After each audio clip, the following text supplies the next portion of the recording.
Welcome to the Lake Forest Podcast, a podcast about the lovely city of Lake Forest, featuring topics like local news, sports, music, people, and food.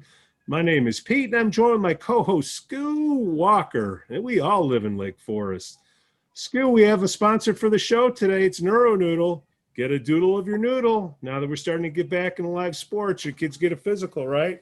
Well, they should also get a brain map so you have a baseline to compare it to in case something happens on the field. How do you know when they got to go back on the field? Visit neuronoodle.com. Okay, full disclosure, I'm on the caucus volunteer committee. I'm an advocate of the caucus, and I'm trying to educate the community so we have more people volunteering to pitch in. I'm not a caucus or city government expert. Oh boy, that's for sure. I do my best to bring on experts like Commander Craig here to educate all of us. Heads up, we're going to make mistakes on the show, and we will not edit our guest comments unless they ask us to. We'll post corrections in chat and welcome people to come on the show to correct us. Okay, one of the goals of the podcast is to educate our listeners to the goings-on in Lake Forest. And today we're joined by Commander Lepkowski from the day shift of the Lake Forest Police Department. Do you even call it day shift now, or is it morning watch? What? No, we call it day shift, afternoon shift, and midnight shift.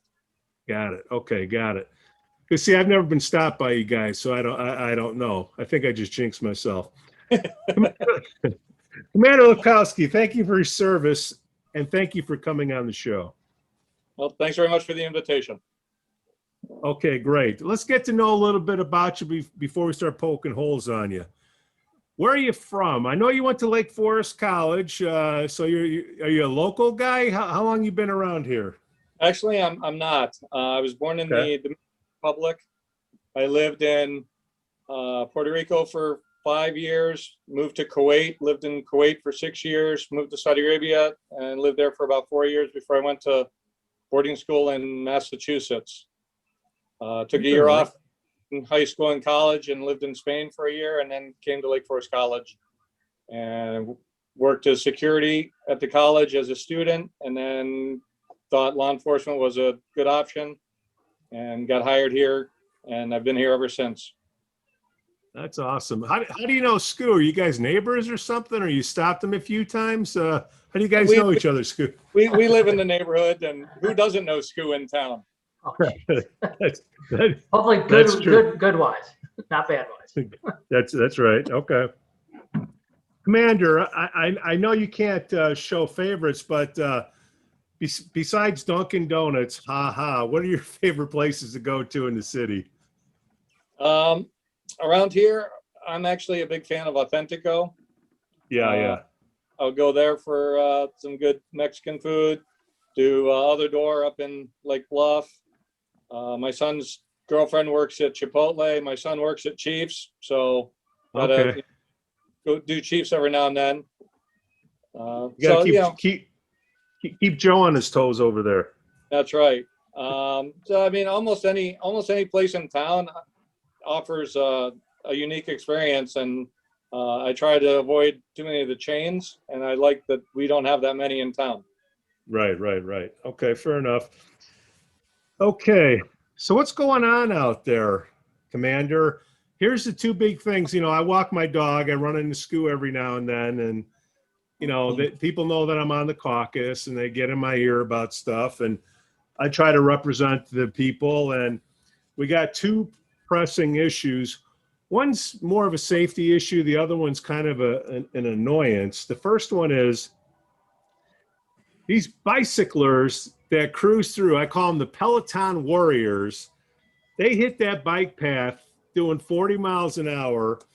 And if you don't keep your head on a swivel, they will take you out. You don't hear on your left, on your right, none of that stuff. What do you say we put a nice little trap out there, a couple squads by the little stop signs on the bike path, and you'll make a couple bucks on the tickets for those guys. Just saying. Yeah, I mean, we could do a bunch of different enforcement ideas and things. We try to do the educational approach to it.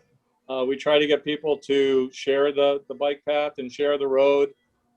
Lake Forest, years ago, I was on a committee trying to increase bike use in town and make Lake Forest more of a bike-friendly community. Part of the results from that committee are the updated bridge over by Lake Forest Academy. Takes you from Eloa across the train tracks and stuff. So that one of the things we learned was people wanted to go more east and west. There's a lot of bike trails that go north and south, but not so many that go east and west towards Vernon Hills or Libertyville, things like that. So we're trying to make it bike friendly. We try to educate the public to bicyclists and bicyclists to the public and keep things safe. It's a never ending battle. Yeah. Well, somebody got educated last week, I heard. Educated by SUV. Kapow. Yeah, possibly. Yep. So those are few and far between. We do get some accidents and things. But you know, the stats that I have right now from 2017 until now, we've only had 25 bike involved collisions. So if you're looking at 1, 2, 3, in 5 years, 25 years, you're looking at five bike related accidents in a year on average. So okay. You know, yes, it's a safety issue, but I think it's more of an annoyance and pet peeve than it is an actual safety. Well, the pet peeves are what people are telling me is like people are from out of town that they're having a problem with because they're coming from Highland Park or whatever. They're cruising through the area. And like you said, you know, politics is only important to you when it affects you. So I get it. Skoo, you got any thoughts on the bicyclist? I think I've seen you with your Peloton outfit on. Yeah, that's a bad sight. Where Craig, when bikers are out there, they have to obey rules of the road just like a driver, correct? They do. Yeah, they are expected. Bikes are not considered vehicles in the state of Illinois, but they are required to follow any vehicle laws that pertain to them. Obviously, you know, they don't wear seatbelts. They don't have to have a license plate, you know, that kind of stuff. But anything, stop signs, stop light, things like that, they are at this point expected to follow those rules.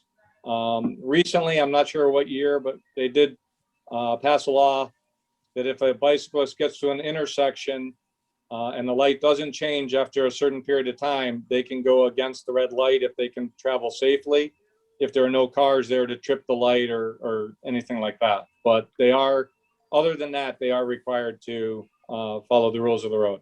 Even when they're in these packs, if the light changes, or how does that? You know, I don't know how other officers deal with that. My personal is, I teach bike cycling for police officers. I'm in charge of our bike unit. And the way I train officers when we travel in a group is treat us like a semi truck. So the first two will get to the stop sign, make sure it's clear, and then we all go through as a group so that we're not two stopping, then two stopping, then two stopping, and getting separated as a group. So I tell people to imagine you know, if we're a group of 20, it's you know, about the size of a semi truck going through the intersection.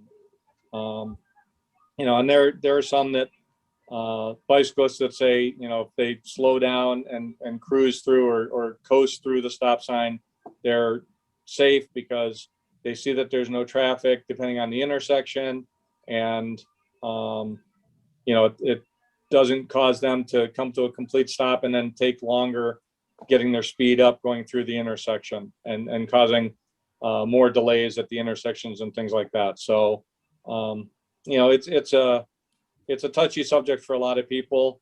I'd love to do more enforcement of it. Unfortunately, we've only got so many officers and 20 square miles to cover, and we can't hit every concern all the time, kind of thing. Fair enough. All right. Asked and answered. All right. Here's a big pressing issue. Before you get into your second issue, staying on the bikes. Okay. Craig, bike rodeo, is that going on this year? We are not doing a bike rodeo that I know of this summer. The officer who was in charge of it has retired. We're looking to see who will take over the bike rodeo and the event and everything. But due to COVID and everything, that's sort of been put on the back burner right now, kind of thing. I know it's a very popular thing. Love to get it going again. So that's more a probably 2022 summer event, I would think. We just found out recently that things are opening up just like everyone else. We heard from the state that things are going to open up, and I think the 4th of July event is expected to be almost full capacity as in the past, kind of thing. Oh, nice. So I think the amount of time and energy it takes to plan and find sponsors and coordinate schedules for the big bike rodeo that we do with all the vendors that we have show up and things, I'm not sure we'd have enough time this summer. And, you know, a lot of the vendors that we use have been hurt with the COVID. So I think if we give them this summer and the future to get things back on track, they'd be more willing to donate their time to the bike rodeo than right now when they're, you know, barely able to keep the doors open and the lights on. Is that a big expense to get vendors and all that, or? It doesn't cost us anything. We don't usually pay for too much stuff. We get people to donate. You know, Kittles will come out and do bike inspections and sponsor things. We'll get some people from the hospital that come out and do demonstrations on helmet safety and head safety, you know, brain trauma. We'll get other vendors that'll come out and do some things. It's more trying to find time for them to all agree that this date works for them, that they can afford to send some staff. You know, Kittles is a smaller, you know, family-owned business. For them to send 2 or 3 people to man a booth takes a lot out of them that day for sales at their store. And, you know, I think they'd rather have all hands on deck trying to make sales and make up whatever losses they had during the COVID pandemic. So I think we'll probably push a bike rodeo for next year and give people some time to recuperate and do some long-term planning and stuff like that. So where do the kids go to get their bike licenses now? They can go to Kittles. They can come to the police department. They go to MS. Most people in town that buy from Kittles already keeps a record of the serial number and things like that. So if we have a missing bike or a stolen bike, most times we can go to Kittles and get the identifiers if the family doesn't have the identifiers to make, you know, the police report and enter the missing bike into the law enforcement database and things like that. So, yeah. Now, Skoo, you've been around 57 years. I'm going on 3 in Lake Forest. What is the bike rodeo? For the new families that are moving in, like, what is it? Well, Craig, you want to take it? We sponsor once a year. We have a big, we've over the past, I don't know, 20 years or so at least, had a big bike rodeo where we have cone courses. We teach kids bike safety, a couple of obstacle courses, things like that. Hand out helmets and bike lights and things like that, depending on what we can gather up from sponsors and vendors and donations and things. And a lot of kids come through, learn about bike safety, and then some other stuff, you know, why it's important to wear a helmet, even though there's no law that says they have to wear a helmet. Yeah. You know, what one of my pet peeves, if we're talking about bikes still, is let's go. Is the families that have their kids wear helmets, but the parents don't. You know, if you've got a 4 or 5 year old kid with a helmet, I'm glad that they're safe. But if mom and dad fell down, who's calling 911 if they're knocked out because they don't have a helmet on? That 4 and 5 year old probably doesn't know how to call 911. So, you know, just because the kids are safe doesn't mean adults shouldn't wear helmets. You know, like I said, I'm part of a bike unit. I teach public safety cycling, and our rule is anytime you're on a bike, you've got to have your helmet properly strapped on. So. Well, Commander, Nero Noodle, there's an opportunity. That's right. We got We got to protect those noodles out there. No, if I'm going to come on the air and complain about the bike stuff, then you should say, you should have your hand out to me, Commander, and I'll whatever you need, I'll be your first sponsor on there. I'm All right, dead serious, man. sounds good. I hate people that come up with problems that don't have solutions. That's a good solution. All right, I'm in. Okay, the second pressing issue, guys. Okay, pressing. Okay, coming from an inner city kid, inner city Chicago, pressing police issue. Poop. Poop. Dog poop. At least in Lake Forest, I can understand if you don't pick up after your dog, but people are picking up after the dog and then leaving the bag full on the lawn. What is that all about? That is just Stupid. rude behavior, and probably due to laziness, right? I mean, Wait. when I walk my dog and I pick up after it, and what's nice about Lake Forest is anywhere downtown, when you're walking through the business, there's tons of trash cans all over the place. Yeah, yeah. So maybe we need more in some places where people walk dogs, but it's not for me, at least, it's not that difficult to carry the bag for a little while and find a proper place to dispose of it. But just leaving it on the lawn, I mean, that's just I think we got to give out tickets for being uncool. Yeah, well, Quote me on that. If it's something that we spot that we can observe, we can Okay. issue it. But Like I say, when I'm walking around town, that's an issue. So like politics only affects you, when it affects you. So when it affects, yeah. When it affects you. Okay. Then number 3, sort of on a serious note, Commander. Now we had the pandemic. All right. In 100 years, maybe this will come up again, but you had groups protesting, whatever side is protesting, that Market Square lawn. People are telling me that's a public park. If that's a public park, then it's your job to protect it. If we could figure out a way where it's not a public park, maybe the businesses wouldn't have to board up and whatnot. Is any of that ring true, or is it just the way it is? Because people want to go to that Market Square protest, and the businesses who are hurting, then they got to board up. They were telling me they're spending $5,000 for the board up. I know that maybe that's a one-off event, but do you have any thoughts on that? Can the voters change what that little square piece of lawn is at Market Square? Anything's possible, I guess. If the city is willing to sell a plot of land, then somebody can buy it, right? Yeah. My big thing is nobody told the businesses that they should board up. I believe they took it upon themselves because they were worried about what had happened in other cities. Right. So we had no indication that anything was going to be violent or get out of hand or anything like that. We, obviously can't stop people from protesting or marching or putting up displays and things like that. And we had what I thought was an appropriate public safety response to the situation, and everything stayed calm. No danger came to anybody or any business during the protests that we had in Market Square. So, if a business doesn't want to board up, nobody was making them board up. I understand.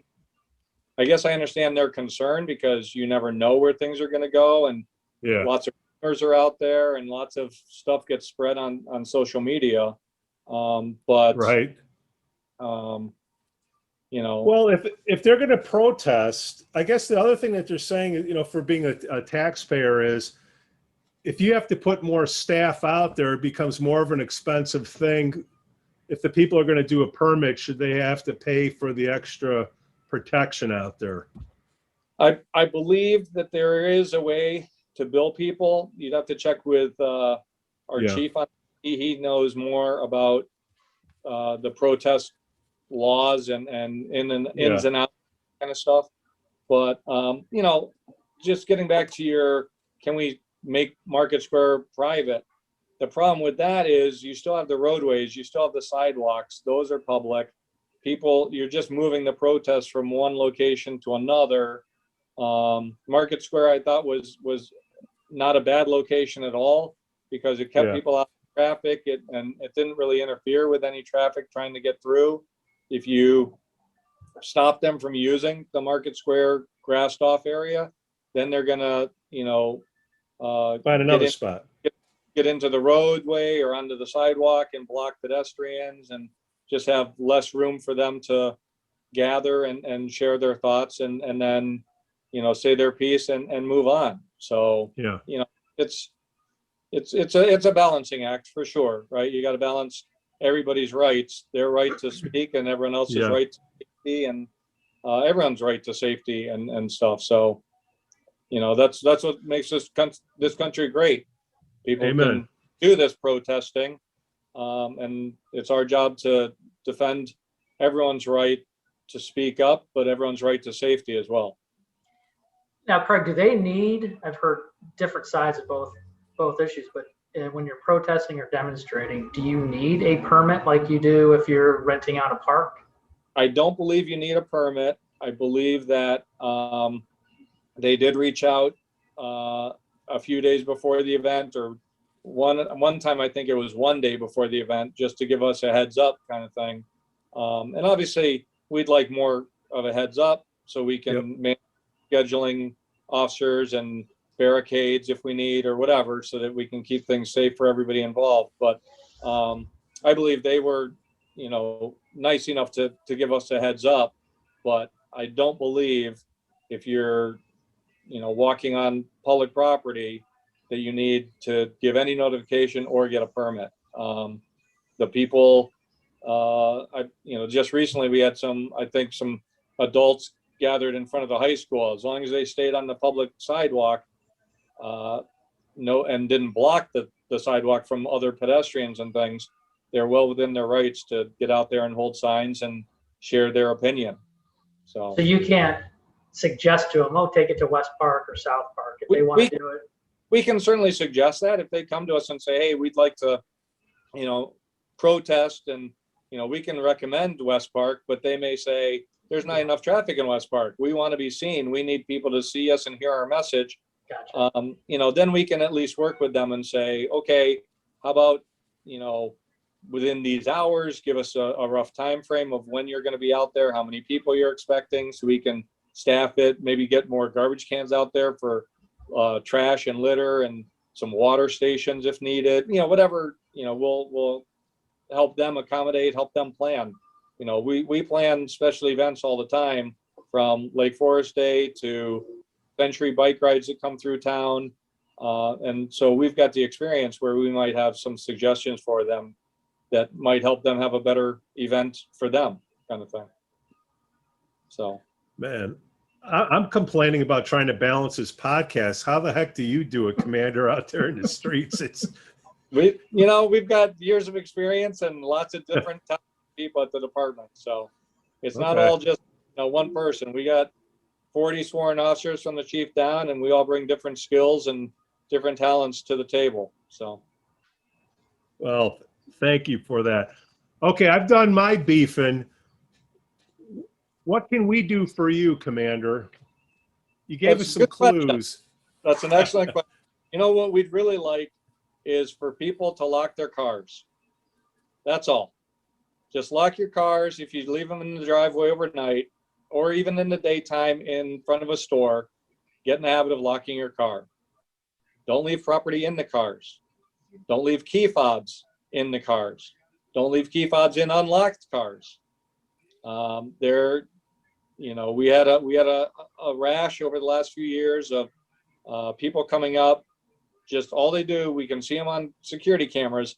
They just go driveway to driveway and try doors. And if they find an unlocked door, they rifle through the car, look for fobs, look for cash, look for, anything of value that they might want to take, and they take it and the car. And a lot of times the car is used for joyriding or just as hey, look what I did. Crime. I was able to steal a car. and at least 2 instances that I know of, we've had cars stolen in our town used in shootings down in Chicago. So if people could just get in the habit of locking their cars, and it's not just our area. I was just teaching a class in Naperville, and they've got a 9 o'clock routine campaign going there as well. Lock your car, you know, don't leave valuables in the car. So it's not just our suburbs here in Lake Forest and Lake Bluff, but elsewhere, you know, Libertyville, Vernon Hills, Gurnee, Naperville, they'll pick a different suburb a night and go and just try door handles and things. And if people could get in the habit of locking their cars, eventually they'll move their attention somewhere else and know that our residents are locking things up. So that's We put signs on ours. Yep. And we leave the keys, say take our car, but no one takes it. Please take our car, yeah. So that would be the number one thing I'd really like people to know about and to practice as much as possible. Another thing I'd like them to do is call us when things happen. A lot of times, not always, but a lot of times we get calls because people don't want to bother us in the middle of the night because they think, you know, I don't know why they think we're not out and about and doing stuff on nighttime. I think they're just more in the habit of a 9-to-5 workday or lifestyle. Yeah. So day shift offshores will get a lot of reports of things that happened overnight. Oh, you know, at 3 o'clock in the morning, I saw this suspicious vehicle in my neighbor's driveway. Well, unless there's video cameras set up somewhere on a property, we have nothing to go on if they come in at 9 o'clock in the morning. Whereas if they called at 3 o'clock in the morning, there's not very much traffic out there. So the midnight officers could get out there and probably, hopefully, have a better chance of locating that suspicious vehicle and figuring out what's going on. So, you know, if you see something, say something and say it quickly. You know, call us. You know, 911 works 24/7. So give us a call and we'll get an officer out there as soon as possible. That's 2. You got a third? 2. Sure. I just want to share some of the community programs that we offer on a pretty annual basis. One, you know, Skoo bike rodeo. That's one of our annual outreach program things. But I'd like to encourage everybody to do the Citizen Police Academy. We do it 2 or 3 times a year, depending. It's a 10-week program, 3 hours, 1 day a week in the evening. It's a great way number one, to meet different officers because they have different people instructing and presenting on what they do for the police department. And it's another way to see what the police department offers and what kind of training we do, how we hire people, the different challenges that we face, how challenges have changed over time, the equipment that we have. You do a ride along, you shoot on the range. So I highly recommend our Citizen Police Academy for anybody who lives and works in Lake Forest, Lake Bluff to sign up. It's free. They just have to get on a list, and depending on our classroom size, I think we take about 20 students. We cut it down the last couple of classes because of COVID, so that we could stay socially distant. But you know, it's a great program. We do Safety Town with Gorton, which is with little kids from, I believe, preschool through like kindergarten, maybe a little older, 4th grade, might be K to 4, preschool to 4.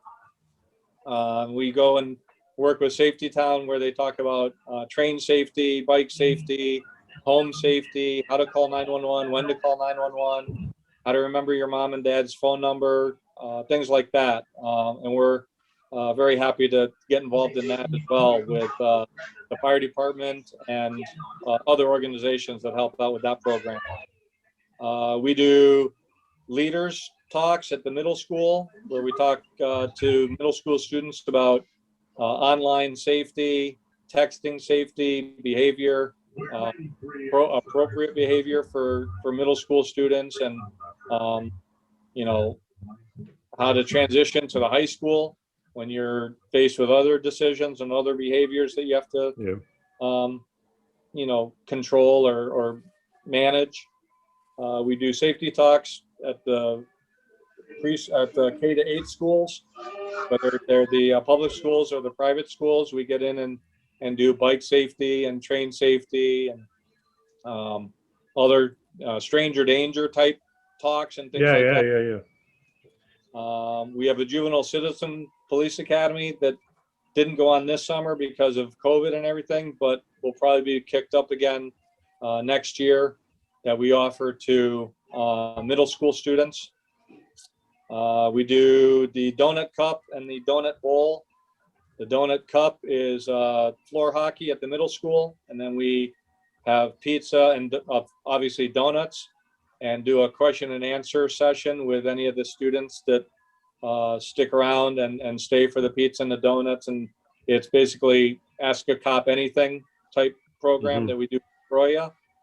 And then the Donut Bowl is a flag football game with high school students, also through CROYA. Same sort of thing. We play the game for 45 minutes or so, or an hour, and then we have pizza and donuts and do ask a cop anything type of half an hour, 45-minute session. When Todd does that with you guys, we want to be part of that. Are you keeping track of all the stuff we're going to do, Skoo? I'm writing it all down. We're doing the rodeo.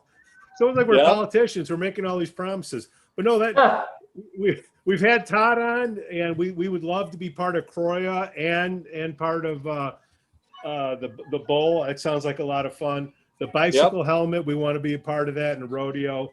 Commander, do you think, are you projecting when the summer hits, everyone's going to pretty much have their vaccinations and feel comfortable about going out? Do you think we're going to have a surge of crowds, or is it just going to slowly trickle up? Any thoughts on that? I have no scientific data to base anything, but then you're on the right show. I know, I have no knowledge, no intelligence, no nothing. So this is a show to be on, right? Yeah, that's right. I'm, you know, my gut feeling is that we're going to get a big surge of people at the 4th of July events, at the beach, walking in the BD, the business district. You know, hitting the stores, hitting sweets, going for those ice creams now and hanging out and walking dogs and biking and all the stuff that people were doing more individually. I think people are going to keep those habits, but do them more in group settings. I'm thinking we're going to have block parties and backyard parties and family gatherings and friend gatherings and all that kind of stuff. Probably pretty soon here, as soon as the state opens up, I think it's going to be a great summer for get-togethers and reconnecting with people. You know, I'm not a mental health expert, but I know there's a lot of mental health going on right now, a lot of issues with the Zooming and the non-contact with people and the non-socialization and stuff like that. And I think people are more than ready to reconnect and get those bonds back together and get back in person with people. So I expect we'll see an uptick in activity, an uptick in traffic, an uptick in your pet peeve of bicycling groups, and probably more dog poop on the lawns because people will be in groups walking dogs now instead of individually. So all right. You know, but it's a healthy attitude, and I'd love to see more people outdoors enjoying the outdoors. So, you know, privilege problems is what we call it, Skoo. Privilege problems. All right. We can go to my old hood. Craig, you guys still going to be doing tours, police and fire departments? Or did COVID knock that out? No, we still do tours. You know, most of our employees, you know, without asking or doing a survey, most of our employees got vaccinated. So we're able to walk around our building without a mask unless we're in contact with the public, or if there's an employee that asks us to mask up, then we'll mask up, kind of thing. So, you we had our CPA, our Citizen Police Academy still was held. So, small groups of, Boy Scouts or a kindergarten class that wants to come in for a building tour, I believe we'll be opening up for that with no issues. Any set dates? I think didn't the fire department do something last year, 2 summers ago, open house type thing? I have not heard anything. It's usually in October-ish. And usually we don't really start planning for that till midsummer. So if they are going to do an open house, most of it is outdoors. So we could do it, even with a little bit of COVID anxiety, if there still is some in October, November. But we'll probably hear more about that if they are going to do one. Probably August, late July, August is when we will start planning and doing stuff with that. One other thing you didn't mention, but you did mention 4th of July is going on. What about the greatest Wednesday of the year, Lake Forest Day?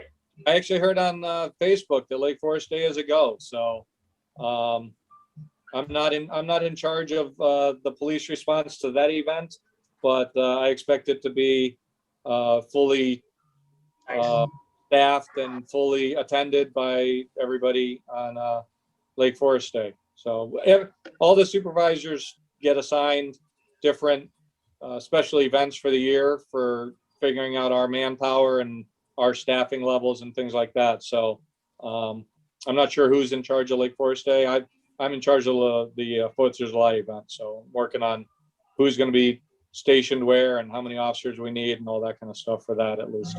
Who's playing? 16 Candles. 16 candles. I forget if you, I think the city email that went out Friday had a blurb on it or a little section on it. 16 Candles is the headliner, and I forget who the opening band is, but Pete's band. I know they had 16 Candles a few years ago, and people enjoyed them then. So 80s, people love the 80s. It's great. Oh yeah. Well, Commander, I mean, this is awesome. We appreciate the work that you do, because I mean, if you weren't out there, I mean, shoot, all people are complaining. I'm a coward. I'm a wuss. I mean, I thank you for doing it. Not a problem. We enjoy what we do. It's a call-in for a lot of us. So, what about the boys in red? You know anybody on the fire department that we should bring on here? Give them some. Well, you did give me a heads up that I needed to recommend someone for you to talk to, and I immediately thought they sit around in their lazy boys and don't do a lot. So why don't I pick on the fire? Okay. Totally. Those are nice lazy boys too. Love those guys. We're like a family where we pick on each other constantly, but there's a ton of love between the two departments. I would recommend Mike Gallo. Okay. With the fire department, who is I believe their administrative battalion chief or something like that. Some over there. So he'd be a good contact to be stuck in this hot seat like me. Oh yeah, it's so hot. Yeah. I mean, I Commander, this is awesome. Anytime you want to come on, it's almost like if it's a once a month type of thing, you got any peeves out there, come on here, and then the helmets, parents got to wear the helmets. If you have your kids out there, we'll get that out. They'll be first on the list. Sounds good. I will see how the chief reacts to this podcast when it gets published, and I'll recommend that, if he likes it this much, he can have maybe different representatives from the department each month or something. Absolutely. Absolutely. I mean, we know half of the people like it. We just don't know which half. Right. All right, Skoo, you got anything else? Good. Thank you, sir. We got to let the commander get out back to the Death Star there, whatever he has in his background. That's right. Well, thanks very much, and I appreciate you editing this so I sound semi-intelligent. Oh, don't worry. If I can make Skoo and myself sound smart, we can do anything. Commander Lepkowski, thanks for coming on the show. No, thank you guys. Thanks, Craig. Yep. Okay. Bye.